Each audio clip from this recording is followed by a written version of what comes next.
trapped on the sands or at Le Pan and tried to get off. I'd been on the beach for about 2.5, 3 days, had nothing to eat or anything like that, you know. My unit that I was with, we drove every lorry into the sea, and then we took the bridging equipment, being raw engineers, and put on top of the lorries so they could walk into deeper water to get onto boats. The Germans, they started to shell us, and I'm afraid that's when I lost most of my blokes, my unit. You know, it was potluck.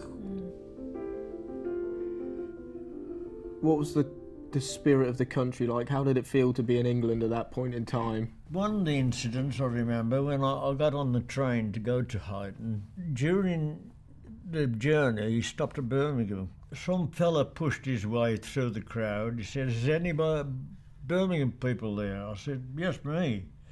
And that fella took my address and he cycled all the way to my home to tell my mother that I was safe in England. Wow.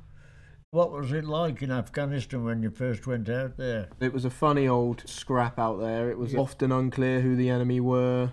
A lot of, you know, IEDs, so a lot of sort of mines and bombs. Being in the Royal Marines, we were all game to go out there and do the business. That's why we joined the Royal Marines. So I think me and the boys, we were a close bunch of lads. We all had each other's backs. We were all over it and ready to go, really. The only thing is you're a bit sad if you lose somebody.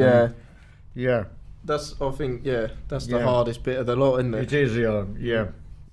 How have you found it, Gemma, following Kosovo? Professionally, it was exhilarating, but we were totally powerless to intervene. That wasn't what I joined the military for. I joined the military to make a difference, be a soldier, and I really, so when I came home, I was on my own, and I wanted to talk, but vulnerability was kind of a weakness, and so I just went quiet. On the face of it, everything seemed fine, but behind closed doors, I was pressing the self-destruct button and just finding a way to cope. Whereas now, gosh, you know, we're not there yet, but times are changing. You know, I can share my story now and the difficulties I had, but 18 years ago, you know, people just didn't. After the war, would guys like yourself talk about it, or was it very, very little.